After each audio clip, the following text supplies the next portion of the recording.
Next module 2-നകത്തുള്ള 2 വർക്ക്സാണ് analyse ചെയ്യുന്നത്. Inviting a friend to supper by Ben ജോൺസണും do mothers have Sundays from a world of equals edited by Susie Tharu. അതിനകത്ത് page number 35 to 38 മാത്രമാണ് നമുക്ക് പഠിക്കാനുള്ളത്. സോ ഫസ്റ്റ് ഓഫ് ഓൾ നമുക്ക് Ben ജോൺസന്റെ ആ ഒരു പോം നോക്കാം. ബെൻ ജോൺസൺ എന്ന് പറഞ്ഞൊരു ഇംഗ്ലീഷ് പ്ലേ റൈറ്റ് ആണ്, പോയറ്റാണ്, ഒരു ക്രിട്ടിക്കും കൂടിയാണ്. ആൻഡ് ഷേക്സ്പിയറിന്റെ കണ്ടംപററി ആണ് ബെൻ ജോൺസൺ എന്നുള്ള റൈറ്റർ. ആൻഡ് അദ്ദേഹത്തിൻ്റെ സറ്റേറിക്കൽ പ്ലേസ് ആണ് അദ്ദേഹത്തിനെ ഫേമസ് ആക്കിയത്. അതായത് സൊസൈറ്റി ആണെങ്കിലും ആളുകളെ ആണെങ്കിലും പീപ്പിളിൻ്റെ മാനേഴ്സിനെ ആണെങ്കിലും കളിയാക്കിക്കൊണ്ട് എഴുതുന്ന പ്ലേസ് ആണ് അദ്ദേഹത്തിന്. അതാണ് സറ്റേറിക്കൽ പ്ലേസ് എന്ന് പറയുന്നത്. സോ അദ്ദേഹത്തിൻ്റെ മോസ്റ്റ് ഇമ്പോർട്ടൻ്റ് ആയിട്ടുള്ള പ്ലേസ് എന്ന് പറയുന്നത് വോൾപോൺ, VOLPONE, വോൾപോണും പിന്നെ ദി ആൽക്കമിസ്റ്റ് എന്ന് പറഞ്ഞ ഒരു പ്ലേ അദ്ദേഹം എഴുതിയിട്ടുണ്ട് കേട്ടോ, play. Then and also lyrical poetry ഒരുപാട് അദ്ദേഹം എഴുതിയിട്ടുണ്ട്. അപ്പം ഇൻ്റലക്ച്വൽ ആയിട്ടുള്ള പോംസും പ്ലേസും പിന്നെ ക്ലാസിക്കൽ ലേണിങ്ങും മോറൽ തീംസ്, മൊറാലിറ്റി, ഉപദേശങ്ങളൊക്കെ തരുന്ന കാര്യങ്ങളും ഇങ്ങനെയുള്ള രീതിയിലാണ് ഇദ്ദേഹം എഴുതുന്നത്. അപ്പം നമുക്ക് പഠിക്കാനുള്ള ഈ പോം ഉണ്ടല്ലോ, inviting a friend to supper എന്ന് പറയുന്നത്, നമുക്ക് നോക്കാം. സോ അതിൻ്റെ ലൈൻ ബൈ ലൈൻ അനാലിസിസ് ആണ് ഞാനത് തരുന്നത്. അപ്പോൾ ജോൺസൺ ഫസ്റ്റ് ലൈൻസ് 1 to 2-നകത്ത് ആദ്യത്തെ 2 ലൈനകത്ത് പറയുന്നത് എന്താണെന്ന് വെച്ച് കഴിഞ്ഞാൽ, ജോൺസൺ ഒരു ഹംബിൾ ഇൻവിറ്റേഷനോട് കൂടിയാണ് പോം സ്റ്റാർട്ട് ചെയ്യുന്നത്. ടോൺ എന്ന് പറയുന്നത് വളരെ വാം ആൻഡ് റെസ്പെക്ട്ഫുൾ ആണ്. ഗസ്റ്റിനെ സർ എന്ന് പറഞ്ഞിട്ടാണ് വിളിക്കുന്നത്. ഓക്കെ, ഗ്രേവ് സർ എന്ന് പറഞ്ഞിട്ടാണ് വിളിക്കുന്നത്. അതായത് സീരിയസ് ആയിട്ട് അല്ലെങ്കിൽ ഡിഗ്നിഫൈഡ് ആയിട്ടുള്ള രീതിയിൽ അയാൾക്ക് നല്ല റെസ്പെക്ട് കൊടുത്തിട്ടാണ് ഗസ്റ്റിനെ ഇൻവൈറ്റ് ചെയ്യുന്നത്. അപ്പോൾ സ്പീക്കർ ഇവിടെ എന്താ കാണിക്കുന്നത്, ഹൗസും ഇയാളും അതായത് ആ ഒരു ഹോസ്പിറ്റാലിറ്റിയെ കുറിച്ചാണ് പറയുന്നത്. ഭയങ്കര ഒരു വാം വെൽക്കം ആണ് കൊടുക്കുന്നത്. അതായത് ഇന്ന് രാത്രി ഞാൻ നിങ്ങളെ വെൽക്കം ചെയ്യുന്നു എൻ്റെ പുവർ ഹൗസിലോട്ട്. എൻ്റെ വീട് വലിയ വീടൊന്നും അല്ല, എൻ്റെ പുവർ ഹൗസിലോട്ട് ഞാൻ നിങ്ങളെ വെൽക്കം ചെയ്യുന്നു. സോ ആ സ്പീക്കറിൻ്റെ അല്ലെങ്കിൽ നമ്മുടെ പോയറ്റിൻ്റെ ആ ഒരു ഹോസ്പിറ്റാലിറ്റിയാണ് നമുക്ക് കാണാൻ സാധിക്കുന്നത്. ആൻഡ് അതുപോലെ തന്നെ അദ്ദേഹം പറയുന്നുണ്ട് ലൈൻ 2-നകത്ത് പറയുന്നുണ്ട്, അതായത് എനിക്ക് നിങ്ങളുടെ കമ്പനി ഈക്വലി ഞാൻ ഡിസയർ ചെയ്യുന്നു എന്ന് പറയുന്നുണ്ട്. ലൈൻസ് 3 to 4 ആണ് അടുത്ത് നമ്മൾ നോക്കാൻ പോകുന്നത്. ലൈൻസ് 3 to 4-നകത്ത് പറയുന്നതെന്ന് വെച്ച് കഴിഞ്ഞാൽ എന്താണ്, ഗസ്റ്റിൻ്റെ ഡിഗ്നിറ്റിയെക്കുറിച്ചും വേർത്തിനെക്കുറിച്ചും കുറച്ചും കൂടി ഹൈലൈറ്റ് ചെയ്തുകൊണ്ടിരിക്കുകയാണ്. അതായത് ആ വന്ന ആളെക്കുറിച്ച് കുറച്ച് പുകഴ്ത്തി പറഞ്ഞുകൊണ്ടിരിക്കുകയാണ്. ആൻഡ് അതുപോലെ തന്നെ എന്താണ്, വളരെ വിറ്റിയായിട്ടും ഭയങ്കര ചാമിങ് ആയിട്ടുമാണ് അദ്ദേഹം ഈ ഒരു ലൈൻസ് 3 to 4 എഴുതിയിരിക്കുന്നത്. ദെൻ അടുത്തത് ലൈൻസ് 5 to 6-നകത്ത് എന്താണ് ഈ നമ്മുടെ സ്പീക്കർ അല്ലെങ്കിൽ നമ്മുടെ പോയറ്റ് പറയുന്നതെന്ന് വെച്ചാൽ, ഗസ്റ്റിൻ്റെ പ്രസൻസ് ഈ ഗ്യാതറിങ്ങിനെ തന്നെ ഭയങ്കരമായിട്ട് എലവേറ്റ് ചെയ്യുന്നു. അതായത് നിങ്ങളുടെ പ്രസൻസ് എന്ന് പറയുന്നത് ഈ ഗ്യാതറിങ്ങിനെ വളരെയധികം ഭയങ്കര വിശേഷപ്പെട്ടതാക്കി മാറ്റുന്നു. അതുപോലെ തന്നെ നല്ലൊരു കമ്പനി, നിങ്ങളൊരു നല്ല ഗുഡ് കമ്പനിയാണെന്ന് പറയുകയാണ്. സോ ഗുഡ് കമ്പനി എന്ന് പറയുന്നത് ഇറ്റ് ഈസ് ഓൾവേസ് ഭയങ്കര എനർജറ്റിക് ആയിരിക്കും, റിഫ്രഷിംഗ് ആണ്. സോ നിങ്ങളുടെ പ്രസൻസ് കൊണ്ട് നിങ്ങൾ ഇവിടെ വന്നപ്പോൾ, പ്രസൻസ് എന്ന് വെച്ചാൽ ഇവിടെ ഉദ്ദേശിക്കുന്നത് ഇയാൾ ഇവിടെ പ്രസന്റ് ആയപ്പോൾ അല്ലെങ്കിൽ നിങ്ങൾ ഈ ഒരു പാർട്ടിയിൽ വന്നപ്പോൾ അല്ലെങ്കിൽ ഈ ഒരു ഗ്യാതറിങ്ങിന് വന്നപ്പോൾ ഭയങ്കര ഗ്രേസ്ഫുൾ ആയിട്ട് തോന്നുന്നു എന്നാണ് ഇദ്ദേഹം പറയുന്നത്. 7 to 8 ആണ് അടുത്ത ലൈൻസ്. ഇതിനകത്ത് 7 to 8-നകത്ത് അദ്ദേഹം കേറ്റ്സ് എന്ന് പറഞ്ഞ വാക്ക് യൂസ് ചെയ്യുന്നുണ്ട്. കേറ്റ്സ് എന്ന് വെച്ചാൽ ഡെലിക്കസീസ്, അതായത് ഭയങ്കര പല ടൈപ്പിലുള്ള ഫുഡ് ഐറ്റംസ് ആണ് ഒരുക്കി വെച്ചേക്കുന്നത്. അപ്പോൾ ജോൺസൺ സജസ്റ്റ് ചെയ്യുന്നതെന്ന് വെച്ചാൽ ഗസ്റ്റിന്റെ ഇൻവിറ്റേഷൻ അല്ലെങ്കിൽ ഗസ്റ്റ് അതായത് ഞാൻ ഒരാളെ സപ്പറിന് വിളിച്ചപ്പോൾ അയാൾ അത് അക്സെപ്റ്റ് ചെയ്ത് വന്നു. അതാണ് ഫുഡിൻ്റെ ക്വാളിറ്റിയെക്കാട്ടിലും ഏറ്റവും ഇമ്പോർട്ടൻ്റ് എന്നാണ് പറയുന്നത്. അതപ്പോൾ അവിടെ കാണിച്ചിരിക്കുന്നതെന്ന് വെച്ചാൽ അദ്ദേഹത്തിൻ്റെ ടൈമിലുള്ള ആ സൊസൈറ്റിയിൽ ഉണ്ടായിരുന്ന ഒരു കൈൻഡ് ഓഫ് വാല്യൂ ആണ് അതവിടെ കാണിക്കുന്നത് കേട്ടോ. അതായത് മെറ്റീരിയൽ വെൽത്തിനെക്കാട്ടിലും ഏറ്റവും നല്ലതെന്ന് പറയുന്നത് എന്താണ്, അയാൾ അക്സെപ്റ്റ് ചെയ്ത് എൻ്റെ ഓഫർ സ്വീകരിച്ചു. ഓക്കെ, ലൈൻസ് 9 to 14 ആണ് അടുത്ത. ഇനി മെനു കാർഡ് ഡിസ്ക്രൈബ് ചെയ്തിരിക്കുകയാണ് വളരെ മോഡസ്റ്റ് ആയിട്ട് ഹ്യൂമറസ് ആയിട്ടും. ഇപ്പം സ്പീക്കറിൻ്റെ ആ ഒരു വീട്ടിൽ ഇത്ര കാര്യങ്ങൾ ഒരുക്കി വെച്ചേക്കുന്നു, എന്തൊക്കെ കാര്യങ്ങൾ ഒരുക്കി വെച്ചേക്കുന്നു എന്നാ പറയുന്നത്. ഒലീവ് ഉണ്ട്, ബെറ്റർ സാലഡ്സ് ഉണ്ട്, മട്ടൺ ഉണ്ട്, പിന്നെ ചിക്കൻ ഉണ്ട്, എഗ്സ് ഉണ്ട്, ലെമൺസ് ഉണ്ട്, സോസ് ഉണ്ട്, കോൺ ഉണ്ട്. ഇത് ഇത്രയും ഒരുക്കി വെച്ചിട്ടുണ്ട്. പിന്നെ റാബിറ്റ് ഉണ്ട്. ഇവിടെ കോണി എന്ന് പറഞ്ഞൊരു വാക്കുണ്ട്. കോണി എന്ന് വെച്ച് കഴിഞ്ഞാൽ റാബിറ്റ് ആണ് കേട്ടോ. അതായത് ഇത്രയും കാര്യങ്ങൾ ഉണ്ടാക്കാൻ തയ്യാറാണ് അല്ലെങ്കിൽ ഉണ്ടാക്കി ഒരുക്കി വെച്ചിട്ടുണ്ടെന്നാണ് ആര് പറയുന്നത്, നമ്മുടെ പോയറ്റ് അല്ലെങ്കിൽ സ്പീക്കർ പറയുന്നത്. ലൈൻസ് 15 to 18-നകത്ത് എന്താ പറയുന്നത്, ഭയങ്കര ഹ്യൂമറസ് ആയിട്ടുള്ള രീതിയിൽ ചില ഡിഷസിന്റെ അവൈലബിലിറ്റിയെ കുറിച്ച് ഇങ്ങനെ ഓവർ എക്സാജറേറ്റ് ചെയ്ത്, അതായത് ഭയങ്കര ഓവർ ഹൈപ്പ് കൊടുത്ത് പറയുവാണ്. അതായത് കളിയാക്കിക്കൊണ്ടും കുറച്ച് റിയലിസ്റ്റിക്കലായിട്ടും പറയുവാണ്, ഞാൻ ഇന്ന കാര്യങ്ങൾ ചെയ്യുന്നുണ്ട്, ഇന്ന കാര്യങ്ങൾ ഞാൻ ഒരുക്കി വെച്ചിട്ടുണ്ട്, വേണം എന്നുണ്ടെങ്കിൽ ഞാൻ ചെയ്യാം, ഇങ്ങനെയൊക്കെയുള്ള കാര്യങ്ങൾ ഇങ്ങനെ പറഞ്ഞുകൊണ്ടിരിക്കുവാണ്. ലൈൻസ് 19 to 22-നകത്ത് എന്താണ്, ആ ഒരു മീലിന്റെ കാര്യം സംസാരിക്കുന്നതിനിടയ്ക്ക് തന്നെ കുറച്ച് ഇന്റലക്ച്വൽ ആയിട്ടുള്ള കാര്യങ്ങളൊക്കെ സംസാരിക്കുകയാണ്. അതായത് ക്ലാസിക്കൽ ഓതേഴ്സ് ആയിട്ടുള്ള വെർജിലിനെ കുറിച്ചും ടാസിറ്റസിനെ കുറിച്ചും ഒക്കെ ചുമ്മാ ഇങ്ങനെ സംസാരിച്ചുകൊണ്ടിരിക്കുകയാണ്. അതായത് എനിക്കും ഇന്ന ആളുകളെയൊക്കെ എനിക്ക് അറിയാം, ഈ ഗസ്റ്റിന് മുമ്പിൽ ഒന്ന് ആളാവാൻ നോക്കുവാണ് കേട്ടോ. അപ്പോൾ ഒരു ഇന്റലക്ച്വൽ ആയിട്ടുള്ള കാര്യങ്ങൾ ഇയാൾ സംസാരിച്ചുകൊണ്ടിരിക്കുകയാണ്. ദെൻ ലൈൻസ് 23 to 26 പറയുന്നത് ഇന്റലക്ച്വൽ കോൺവെർസേഷനോടൊപ്പം തന്നെ എന്താണ് ഇദ്ദേഹത്തിന്റെ ഫുഡിന്റെ ലിമിറ്റിനെ കുറിച്ചും പറയണത്. അത്രയ്ക്ക് വലുതായിട്ടൊന്നും ഉണ്ടാക്കാനൊന്നും പറ്റിയില്ല എന്ന് പറയുന്നുണ്ട്. പിന്നെ ഇന്റലക്ച്വൽ ആയിട്ടുള്ള ടോക്കും ഉണ്ട്. പിന്നെന്താണ് ഇദ്ദേഹം പറയുന്നതെന്ന് വെച്ച് കഴിഞ്ഞാൽ എന്താണ് പേസ്ട്രി, അതായത് എനിക്ക് ഷോ ഓഫ് ഒന്നും ചെയ്യാൻ അറിയത്തില്ല ഫുഡിലൂടെയൊന്നും. എനിക്ക് അങ്ങനെ പോയട്രി ഒന്നും റിസൈറ്റ് ചെയ്യാനൊന്നും എനിക്ക് അറിയത്തില്ല ഫുഡിലൂടെ ഒന്നും എന്ന് ഇദ്ദേഹം പറയുവാണ്. ഭയങ്കര മോഡസ്റ്റ് ആയിട്ട് ഹമ്പിളായിട്ട് ഇദ്ദേഹം പറയുവാണ്, ഞാൻ അങ്ങനെ വലിയ ആളൊന്നും അല്ല. ലൈൻസ് 27 to 30 പറയുന്നതെന്ന് വെച്ച് കഴിഞ്ഞാൽ അദ്ദേഹത്തിന് വൈനിനോടുള്ള ഇഷ്ടം പറയുവാണ്. കാനറി വൈൻ, ഈ സ്പീക്കറിന് വൈനൊക്കെ ഇഷ്ടമാണ്. സോ അത് ഭയങ്കര വൈൻ കുടിക്കുക അല്ലെങ്കിൽ ഇങ്ങനെയുള്ള വൈൻ എന്ന് പറഞ്ഞാൽ ഭയങ്കര പ്ലഷർഫുൾ ആണ്, ഇൻസ്പയറിംഗ് ആണ്, ഇൻസ്പിറേഷൻ ആണെന്നൊക്കെ ഇദ്ദേഹം പറയുവാണ്. ഓക്കെ. ദെൻ മെർമെയ്ഡിന്റെ കാര്യം ഇദ്ദേഹം പറയുന്നുണ്ട്. മെർമെയ്ഡ് എന്ന് വെച്ചാൽ ഇവിടെ ഉദ്ദേശിക്കുന്നത് മെർമെയ്ഡ് ടവേൺ എന്ന് പറഞ്ഞൊരു സ്ഥലമുണ്ട്. അവിടെ നമ്മുടെ ജോൺസണും ബാക്കിയുള്ള ഫെല്ലോ റൈറ്റേഴ്സും ഒക്കെ ഗ്യാദർ ചെയ്ത് ഡിസ്കഷൻസും കാര്യങ്ങളൊക്കെ ഉണ്ടായിരുന്നു. അപ്പോൾ ഇവിടെ മെർമെയ്ഡ് ടവേണിന്റെ കാര്യമാണ് ഇവിടെ സംസാരിക്കുന്നത്. ഇതിനകത്ത് കാനറി വൈൻ എനിക്ക് ഇഷ്ടമാണെന്നും നല്ലൊരു പ്യുവർ കപ്പാണ്, കാനറി എന്ന് വെച്ചാൽ നല്ല പ്യുവർ ആയിട്ടുള്ള വൈനാണെന്നും എനിക്ക് ഇഷ്ടമാണെന്നുള്ള കാര്യങ്ങൾ ഇവിടെ സംസാരിക്കുന്നു. ലൈൻസ് 31 to 34 ഹ്യൂമറസ് ആയിട്ട് ഇദ്ദേഹം സജസ്റ്റ് ചെയ്യുന്നത് കുറച്ച് പോയറ്റ്സിനെ കുറിച്ചാണ്. ഹൊറസ് എന്നുള്ള പോയറ്റിനെ കുറിച്ച്, അനാക്രിയോൺ എന്നുള്ള പോയറ്റിനെ കുറിച്ചൊക്കെ പറയുകയാണ്. അതായത് അവർ വൈനൊക്കെ കുടിച്ചിരുന്നെങ്കിൽ അവർ കുറച്ചു കാലം കൂടി ജീവിച്ചിരുന്നേനെന്ന് ഇദ്ദേഹം പറയുന്നു. പിന്നെ ലൂഥേഴ്സ് ബിയർ എന്ന് പറഞ്ഞിരുന്ന ഒരു കാര്യം പറയുന്നുണ്ട്.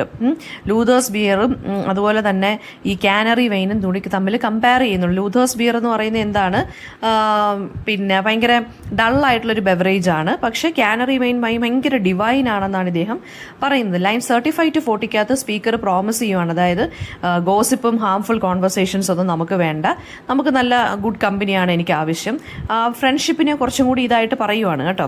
പിന്നെ 41 to 44 എന്താ പറയുന്നതെന്ന് വെച്ച് കഴിഞ്ഞാൽ ഈ ഇങ്ങനെ വന്ന് ഗ്യാദർ ചെയ്തിരിക്കുന്നതിൻ്റെ ആ ഒരു സന്തോഷം, പ്യൂരിറ്റി, ഇതിനെക്കുറിച്ച് പറയുകയാണ്. ഒരു റിഫ്രഷിംഗ് ആയിട്ടുള്ള കുറേ മൊമെൻ്റ് ആണ്. പിന്നെന്താണ്, നമ്മൾ ഇത്രയും നേരം സംസാരിച്ചല്ലോ, അപ്പോൾ അതിന് വലിയ റിഗ്രറ്റ് ആയിട്ടുള്ള കാര്യങ്ങളൊന്നും ഞാൻ പറഞ്ഞിട്ടില്ല, റിഗ്രറ്റ്ഫുൾ ആയിട്ടുള്ള കാര്യങ്ങളൊന്നും ഞാൻ സംസാരിച്ചിട്ടില്ല. ഇങ്ങനെയൊക്കെ ആര് പറയുകയാണ്, നമ്മുടെ ജോൺസൺ പറയുകയാണ് ചെയ്യുന്നത്. ഓക്കെ. അതായത് ഹാമും റിഗ്രറ്റ്ഫുൾ ആയിട്ടുള്ള കാര്യങ്ങളൊന്നും ഞാൻ എന്ത് ചെയ്തിട്ടില്ല, ഇതിനകത്ത് സംസാരിച്ചിട്ട് ഇല്ല. നമുക്ക് ക്വസ്റ്റ്യൻസ് നോക്കാം. ഇതിനകത്ത് സെൻട്രൽ തീം എന്താണെന്ന്. സെൻട്രൽ തീം എന്ന് പറയുന്നത് ഫ്രണ്ട്ഷിപ്പിൻ്റെ ജോയിയെക്കുറിച്ചും പിന്നെന്താണ് പറയുന്നത്, മീനിങ് ഫുൾ ഗ്യാതറിങ്സിനെ കുറിച്ചും ഒരാൾ ഹമ്പിളായിട്ട് നിൽക്കണം എന്നൊക്കെയുള്ള കാര്യങ്ങളാണ് ഇതിനകത്ത് പറയുന്നത്. ഹ്യൂമറിനെ എങ്ങനെ യൂസ് ചെയ്തിരിക്കുന്നതെന്ന് വെച്ച് കഴിഞ്ഞാൽ ഈ ഫുഡിൻ്റെ കാര്യവും പിന്നെ ഹോസ്പിറ്റാലിറ്റിയുടെ കാര്യമൊക്കെ പറയുമ്പോൾ എന്താണ് ഇയാൾ ഭയങ്കര എക്സാജറേറ്റഡ് ആയിട്ടാണ് ഡിസ്ക്രിപ്ഷൻസ് ഒക്കെ പറയുന്നത്, മെനു ഒക്കെ പറയുമ്പോൾ. പിന്നെ ക്ലാസിക്കൽ റെഫറൻസിനെ കുറിച്ച് എന്താ പറയുന്നത്, വിർജിലിന്റെ കാര്യം, ടാസിറ്റസിന്റെ കാര്യം, ഹൊറസിന്റെ കാര്യമൊക്കെ പറയുന്നുണ്ട്. അത് ഇദ്ദേഹത്തിന് ഇന്റലക്റ്റിനെ കാണിക്കാൻ വേണ്ടിയാണ്. ഞാൻ ബുദ്ധിപരമായിട്ട് ഇതേ ആളുകളെയൊക്കെ എനിക്കറിയാം, ഇവരെക്കുറിച്ചൊക്കെ ഞാൻ വായിച്ചിട്ടുണ്ടെന്ന് പറയാനാണ്. ഇനി വൈൻ എന്തിനാണ് സിംബലൈസ് ചെയ്യുന്നത്, പ്ലഷർ അല്ലെങ്കിൽ ഇൻസ്പിറേഷൻ. ഓക്കെ. പിന്നെ അടുത്തത് പിന്നെ ഒരു ഐഡിയൽ സപ്പർ എങ്ങനെ ആയിരിക്കണം എങ്ങനെ ഇദ്ദേഹം പറയുന്നത്, കുറച്ച് ഹ്യൂമറസ് ആയിരിക്കണം, കുറച്ച് ഇന്റലക്ച്വൽ ആയിട്ടുള്ള കാര്യങ്ങൾ ഡിസ്കസ് ചെയ്യണം, കുറച്ച് എന്താ പറയുക ജെന്യൂൻ ആയിട്ടുള്ളൊരു ഫ്രണ്ട്ഷിപ്പ് വേണം. ഈ 3 കാര്യങ്ങളുടെ ഒരു ബാലൻസ്ഡ് ആയിട്ടുള്ളൊരു മിക്സ് ആയിരിക്കണം എന്തെന്ന് പറയുന്നത് സപ്പർ എന്ന് പറയുന്നത്. ഇതാണ് ഇതിനകത്തുനിന്ന് വരുന്ന ക്വസ്റ്റ്യൻസ്. ഇനി ഡു മദേഴ്സ് ഹാവ് സൺഡേസ്, ആ ഒരു വർക്കിനെ കുറിച്ച് നമുക്ക് നോക്കാം. അതൊരു തോട്ട് പ്രൊവോക്കിംഗ് എസ്സേ ആണ്. A world of equals, A text book on gender എന്നുള്ള വർക്കിനകത്ത് വന്നിട്ടുള്ള ഒരു എസ്സേ ആണിത്. അത് എഡിറ്റ് ചെയ്തിരിക്കുന്ന സൂസി തരുവും എ സുനീതയും ഉമാ മഹേശ്വരിയും കൂടിയാണ്. ഈ ടെക്സ്റ്റ് ബുക്ക് എന്തിനാണ് എയിം ചെയ്യുന്നതെന്ന് വെച്ച് കഴിഞ്ഞാൽ ജെൻഡറിനെ കുറിച്ചും ജെൻഡർ റിലേറ്റഡ് ഇഷ്യൂസിനെ കുറിച്ചും ആളുകളെ അല്ലെങ്കിൽ റീഡേഴ്സിനെ കുറച്ചും കൂടി ബോധവൽക്കരിക്കാൻ വേണ്ടിയാണ്. അതായത് പോപ്പുലർ ലിറ്ററേച്ചറിൽ നിന്നും ഫിലിംസിൽ നിന്നും അഡ്വർടൈസ്മെന്റ്സിൽ നിന്നും ഒക്കെ എക്സാമ്പിൾസ് എടുത്ത് ജെൻഡറിനെ കുറിച്ചും ജെൻഡർ ഇക്വാളിറ്റിയെ കുറിച്ചും ജെൻഡർ റിലേറ്റഡ് ഇഷ്യൂസിനെ കുറിച്ചും പറയുക. ഓക്കെ. അതായത് race, religion, class, caste, disability, sexuality ഇങ്ങനെയുള്ള കാര്യങ്ങളുമായിട്ട് റിലേറ്റഡ് ആയിട്ട് നമ്മുടെ സമൂഹത്തിൽ നിൽക്കുന്ന ഇനിക്വാളിറ്റീസിനെ കുറിച്ച് ഇത് ഡിസ്കസ് ചെയ്യുന്നു. ഓക്കെ. അപ്പോൾ നമുക്ക് നോക്കാം. അപ്പോൾ ഈ ഒരു വർക്കിനകത്ത് എസ് എ എക്സാമിൻ ചെയ്യുന്ന ട്രഡീഷണൽ റോൾ, അമ്മമാരുടെ ട്രഡീഷണൽ റോളിനെ കുറിച്ചാണ് സംസാരിക്കുന്നത്. ഈ ഒരു 35 to 38 ഈ പേജിനകത്ത് ട്രഡീഷണൽ റോൾ എന്നാൽ നമ്മുടെ മദേഴ്സിൻ്റെ റോൾ എന്ന് പറഞ്ഞാൽ ട്രഡീഷണൽ. അവർ കിച്ചണിലുണ്ട് കിടക്കുന്നു, അവർ രാവിലെ എഴുന്നേൽക്കുമ്പോൾ കിച്ചണിൽ പോകുന്നു, ഹസ്ബൻഡിനും കുട്ടികൾക്കും ഉണ്ടാക്കി വെക്കുന്നു, വീണ്ടും തിരിച്ച് കിച്ചണിലോട്ട് പോകുന്നു, പാത്രം കഴുകി വെക്കുന്നു, ഒരു മുറ്റം അടിച്ച് വാരുന്നു. അല്ലെങ്കിൽ അവർക്ക് അവരുടേതായിട്ടുള്ളൊരു സ്പേസോ അവരുടേതായിട്ടുള്ളൊരു ഐഡന്റിറ്റിയോ നമ്മൾ കൽപ്പിക്കാതെ ഒരു ട്രഡീഷണൽ റോളാണ് അമ്മമാർക്ക് എപ്പോഴും നമ്മൾ അസൈൻ ചെയ്യുന്നത്. അപ്പോൾ അത് അവരുടെ റെസ്പോൺസിബിലിറ്റി ആണ് എന്ന് പറഞ്ഞ് ഹൈലൈറ്റ് ചെയ്തിട്ടാണ് നമ്മൾ ചെയ്യുന്നത്. അപ്പോൾ ശരിക്കും പറഞ്ഞാൽ ഈ ഒരു വർക്ക് ക്വസ്റ്റ്യൻ ചെയ്യുന്ന ഇതൊരു സൊസൈറ്റിയുടെ എക്സ്പെക്റ്റേഷനാണ്. അതായത് മദേഴ്സിന് ഒരു പേഴ്സണൽ ടൈമോ ഒന്നും കൊടുക്കാതെ, ഒരു റെസ്റ്റോ കൊടുക്കാതെ അവരെ എപ്പോഴും എന്താ പറയുക, ഫുൾ ഇതിനകത്ത് അങ്ങ് ഇട്ടേക്കുവാണ്, ഈ കിച്ചണിനകത്ത് ഇട്ടേക്കുവാണ്. അപ്പോൾ അവർക്കൊരു ലെഷർ ടൈമോ ഓട്ടോണമി ഇൻഡിപെൻഡൻസോ ഫ്രീഡമോ ഒന്നും അമ്മമാർക്ക് ഇല്ല. സോ ആ ഒരു ജെൻഡർ ഇനിക്വാളിറ്റിയെ കുറിച്ചാണ് ഇതിനകത്ത് സംസാരിക്കുന്നത്, എസ്പെഷ്യലി ഹോം അല്ലെങ്കിൽ ഡൊമസ്റ്റിക് സെറ്റിങ്ങിൽ. പിന്നെ റിയൽ ലൈഫ് എക്സാമ്പിൾസും കൾച്ചറൽ റെഫറൻസസും ഒക്കെ ഒരുപാട് ESA എടുക്കുന്നുണ്ട്. അതായത് മദേഴ്സ് എങ്ങനെയാണ്, പിന്നെ അവരെപ്പോഴും അവൈലബിൾ ആണല്ലേ, ഹൗസ് ഹോൾഡ് ഡ്യൂട്ടീസും ചെയ്യുന്നുണ്ട്, അവർ കെയർ ഗിവിങ്ങും എല്ലാം ഉണ്ട് എന്തുണ്ടെങ്കിലും. അപ്പോൾ അവരെപ്പോഴും ഇങ്ങനെ അവൈലബിൾ ആയിക്കൊണ്ടിരിക്കുന്നതിൻ്റെ പ്രശ്നങ്ങൾ. പിന്നെന്താണ്, കണ്ടിന്യൂസ് ആയിട്ട് ലബോറിയസ് വർക്കാണ് ഇവർ ചെയ്യുന്നത് അല്ലേ. അപ്പം അതൊന്നും വേറൊരു ഒക്കുപേഷനും ഇല്ലാത്ത കാര്യങ്ങളാണ്. അപ്പോൾ ഡൊമസ്റ്റിക് വർക്കിന് അപ്പോൾ എന്താണ്, ഭയങ്കര അണ്ടർ വാല്യൂ ചെയ്തിട്ടാണ്, അല്ലെങ്കിൽ നമ്മൾ കൂടുതൽ ഹൈപ്പ് ഒന്നും കൊടുക്കാതാണ് ഡൊമസ്റ്റിക് സ്പേസിലുള്ള വർക്കിനെ നമ്മൾ കിച്ചൺ ഡ്യൂട്ടി അല്ലെങ്കിൽ കിച്ചൺ വർക്കിനെ നമ്മൾ എപ്പോഴും അങ്ങനെയാണ് കാണുന്നത്.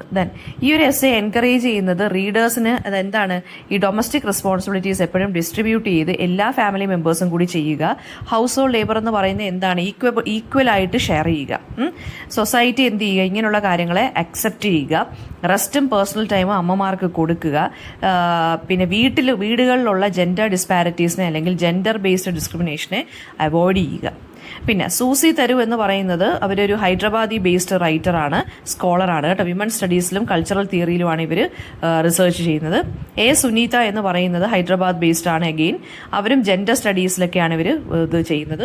ഉമാ മഹേശ്വരി എന്ന് പറയുന്ന അവരും എഡിറ്റർ എന്ന് പറയുന്നതും ഹൈദരാബാദിലുള്ള എഫ്ലൂലാണ് വർക്ക് ചെയ്യുന്നത് കേട്ടോ. അവരുടെ റിസർച്ച് എന്ന് പറയുന്നത് ഫിലിം സ്റ്റഡീസിലും ഒക്കെയാണ്. സോ ഇതിനകത്ത് തീം എന്താ, സെൻട്രൽ തീം എന്താന്ന് വെച്ച് കഴിഞ്ഞാൽ സൊസൈറ്റിയുടെ എക്സ്പെക്ടേഷനെ എക്സാമിൻ ചെയ്യുന്നു. അമ്മമാർ കണ്ടിന്യൂസ് ലേബറിലാണ്, അവർക്ക് റെസ്റ്റ് ഒന്നുമില്ല. അപ്പോൾ ഈ ജെൻഡർ ഇനിക്വാളിറ്റി, വീടുകളിലുള്ള അല്ലെങ്കിൽ ഡൊമസ്റ്റിക് സ്പേസിലുള്ള ജെൻഡർ ഇനിക്വാളിറ്റിയെ കുറിച്ച് പറയുന്നു. ഇനി എങ്ങനെയാണ് ഡൊമസ്റ്റിക് വർക്കിനെ നമ്മൾ അണ്ടർ വാല്യൂ ചെയ്യുന്നതെന്ന് പറയുന്നത്. അതായത് നമ്മൾ കൊടുക്കേണ്ട ഒരു സ്പേസ് ഡൊമസ്റ്റിക് വർക്ക് നമ്മൾ ഒരിക്കലും കൊടുത്തിട്ടില്ല. അമ്മമാർക്ക് എന്താണ്, റെസ്റ്റ് അവറോ ഒന്നും ഇല്ലാതെ അമ്മമാരിങ്ങനെ കണ്ടിന്യൂസ്ലി അവൈലബിൾ ആയിട്ട് നിന്ന് ഓരോ കാര്യങ്ങൾ ചെയ്തുകൊണ്ടിരിക്കുകയാണ്. സോ ആ ഡൊമസ്റ്റിക് വർക്കിനെ നമ്മൾ എന്ത് ചെയ്യുകയാണ്, അണ്ടർ വാല്യൂ ചെയ്ത് വേറൊരു വർക്കുമായിട്ട് നമ്മൾ കമ്പയർ ചെയ്യാതെ നമ്മൾ എന്ത് ചെയ്യുകയാണ്, അതിന് ജോലി, അതൊരു ജോലിയാണോ, അത് വീട്ടിലെ വർക്കല്ലേ എന്ന് ഇങ്ങനെ പറഞ്ഞ് കളിയായിക്കൊണ്ട് പറയുന്നൊരു കാര്യമാണ് നമ്മൾ. പിന്നെ എന്താണ് ഈ എസ്സേ എന്തിനെയാണ് ചലഞ്ച് ചെയ്യുന്നത്, ശരിക്കും പറഞ്ഞാൽ ഈ അമ്മമാർ പെർപെക്ച്വലി അവൈലബിൾ ആയിട്ട് ഹൗസ് ഹോൾഡ് ഡ്യൂട്ടീസ് ചെയ്യുന്നു, ഒരു റെസ്റ്റ് ഇല്ലാതെ. പിന്നെ ഡൊമസ്റ്റിക് റെസ്പോൺസിബിലിറ്റീസ് ഒന്നും ഈക്വലായിട്ടല്ല ഡിസ്ട്രിബ്യൂട്ട് ചെയ്തിരിക്കുന്നത്. ഇങ്ങനെയുള്ള കാര്യങ്ങളെ ചലഞ്ച് ചെയ്യാണ് ചെയ്യുന്നത്. എന്തൊക്കെ ഇഷ്യൂസ് ആണ് ഫേസ് ചെയ്യുന്നതെന്ന് വെച്ച് കഴിഞ്ഞാൽ, അമ്മമാർക്ക് റെസ്റ്റ് വേണം, അവർക്ക് ഹൗസ് ഹോൾഡ് ഡ്യൂട്ടീസ് ഈക്വലായിട്ട് ഷെയർ ചെയ്യണം, അങ്ങനെയുള്ള അവരുടെ മുകളിലുള്ള ബേർഡൻ അല്ലെങ്കിൽ ആവശ്യമില്ലാത്ത റെസ്പോൺസിബിലിറ്റീസ് മാറ്റുക. ഇനി എന്താണ് ഈ സൺഡേസിൻ്റെ കോൺസെപ്റ്റ് എന്ന് പറയുന്നത്? സൺഡേ എന്ന് വെച്ച് കഴിഞ്ഞാൽ നമുക്ക് എല്ലാവർക്കും റെസ്റ്റ് എടുക്കാനുള്ളൊരു ദിവസമാണ്, ഒരു പേഴ്സണൽ ടൈമിലുള്ളതാണ്. അപ്പോൾ ഈ എസ്സേ അമ്മമാർക്ക് സൺഡേസ് അവർക്ക് എന്താണ് അവൈലബിൾ അല്ല, അവർക്ക് അങ്ങനെയുള്ള ബ്രേക്കോ, സൺഡേസ് എന്ന് പറയുന്നത് അവർക്ക് എല്ലാ ദിവസത്തെയും പോലെ തന്നെ ഒരു സൺഡേ ആണ്. ഓക്കെ, അപ്പം അതാണ് ഈ ഒരു എസ്സേക്കകത്ത് ഇവർ പറഞ്ഞു പോയേക്കുന്നത്. അപ്പോൾ ഒന്നും കൂടെ ഡീറ്റെയിൽ ആയിട്ട് പറയുകയാണെന്നുണ്ടെങ്കിൽ എന്താണ് ഇതിനെക്കുറിച്ച് പറയുന്നത്, അമ്മമാരുടെ ആ ഒരു ഇൻവിസിബിൾ ആയിട്ടുള്ള ലബോറിയസ് വർക്കിനെ കുറിച്ച്. അതായത് അമ്മമാർ ഇൻവിസിബിൾ ആണ് കിച്ചണിൽ കയറുമ്പോൾ അല്ലേ, അവരുടെ വർക്കും ഇൻവിസിബിളായി മാറുകയാണ് ചെയ്യുന്നത്. സോ ആ ഇൻവിസിബിൾ ലേബർ ഓഫ് മദേഴ്സ് ആണ് നമ്മൾ ഡിസ്കസ് ചെയ്യുന്നത്. പിന്നെന്താണ്, അതായത് അവരുടെ വാല്യൂ, അവരുടെ വർക്കൊന്നും നമ്മൾ അത്രയ്ക്ക് ഇമ്പോർട്ടൻസ് കൊടുക്കുന്നില്ല, അവർക്ക് നമുക്ക് അങ്ങോട്ട് കോൺട്രിബ്യൂഷൻസ് കൊടുക്കുന്നില്ല. അവരുടെ ലേബർ എന്ന് പറയുന്നത് നമ്മൾ എക്കണോമിക് ടേംസിൽ ഒരിക്കലും ഡിഫൈൻ ചെയ്യുന്നില്ല. അതായത് കിച്ചൺ ഡ്യൂട്ടിക്ക് അല്ലെങ്കിൽ അമ്മമാർ ചെയ്യുന്ന ഡ്യൂട്ടിക്ക് സാലറിയോ എന്ന് നമ്മളിങ്ങനെ മുഖം ചുളിച്ച് ചോദിക്കും, അത് അവരുടെ ജോലിയല്ലേ എന്ന്. അപ്പോൾ അതെന്ന് പറയുന്നത് ശരിക്കും പറഞ്ഞാൽ ബാക്കി എല്ലാ വർക്കിനെക്കാട്ടിലും ഭയങ്കര ഡിഫിക്കൽട്ടാണ് ഈ കിച്ചൺ ഡ്യൂട്ടി അല്ലെങ്കിൽ ഈ ഡൊമസ്റ്റിക് വർക്ക് എന്ന് പറയുന്നത്. സോ അത് നമ്മൾ ഒരിക്കലും പൈസയുടെ കാര്യത്തിൽ സംസാരിക്കുന്നില്ല, അവർക്കത് പെയ്ഡ് അല്ല വർക്ക്. പിന്നെ ഡു മദേഴ്സ് ഹാവ് സൺഡേസ് എന്ന് പറയുന്ന ഒരു ക്വസ്റ്റ്യൻ തന്നെയാണ് അല്ലേ. അമ്മമാർക്ക് റെസ്പോൺസിബിലിറ്റീസ് ഉണ്ട്, പക്ഷെ അമ്മമാർക്ക് റെസ്പോൺസിബിലിറ്റീസ് കാരണം അവർക്കൊരു സൺഡേ പോലും ഒരു ബ്രേക്ക് പോലും കിട്ടുന്നില്ലല്ലോ എന്നാണ് പറയുന്നത്.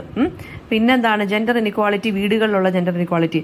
അച്ഛനും അമ്മയും മക്കളും തമ്മിൽ ചെയ്യേണ്ട ജോലി അമ്മ ഒറ്റയ്ക്കാണ് ചെയ്യുന്നത്. അപ്പോൾ അവർക്ക് ബ്രേക്കോ റെസ്പോൺസിബിലിറ്റി അവരുടെ കാര്യങ്ങൾ ചെയ്യാനോ ഒന്നും അവർക്ക് ടൈം കിട്ടുന്നില്ല. അത് സൊസൈറ്റി തന്നെ ഇങ്ങനെ ഫോളോ ചെയ്തുകൊണ്ടിരിക്കുവാണ്. അവരുടെ സാക്രിഫൈസ് നമ്മൾ എന്ത് ചെയ്യുന്നില്ല, കാണുന്നില്ല. അമ്മമാരെന്താണ് സാക്രിഫൈസ് ചെയ്യുന്നത്? അവരുടെ കാര്യങ്ങളെല്ലാം സാക്രിഫൈസ് ചെയ്ത് ഫാമിലിക്കാണ് ഇമ്പോർട്ടൻസ് കൊടുക്കുന്നത്. അവരുടെ പേഴ്സണൽ നീഡ്സ് ഒന്നും അവർ കാണുന്നില്ല. സോ അവർക്കൊരു ഐഡന്റിറ്റിയും ഇൻഡിവിജ്വാലിറ്റിയാണ് നഷ്ടപ്പെട്ട് പോകുന്നത് എന്നാണ് പറയുന്നത്. അവരിങ്ങനെ കണ്ടിന്യൂസ് ആയിട്ട് എക്സ്പ്ലോയിറ്റഡ് ആയിക്കൊണ്ടിരിക്കുകയാണ്. പിന്നെ ഈക്വാളിറ്റി ഓഫ് ലേബർ, വീടുകളിലും ഈക്വാളിറ്റി ഓഫ് ലേബർ ഉണ്ടായിരിക്കണം. അമ്മമാർ മാത്രം ചെയ്യുന്ന കാര്യമല്ല. കാസ്റ്റും സോഷ്യോ എക്കണോമിക് ബാക്ക്ഗ്രൗണ്ടും എല്ലായിടത്തും ഇതുപോലെ തന്നെ ആണെന്നാണ് പറയുന്നത്. മാർജിനലൈസ്ഡ് ആയിട്ട് തന്നെ സ്ത്രീകൾ ഇരിക്കുവാണെന്നാണ് ഇതിനകത്ത് പറയുന്നത്. ഓക്കെ.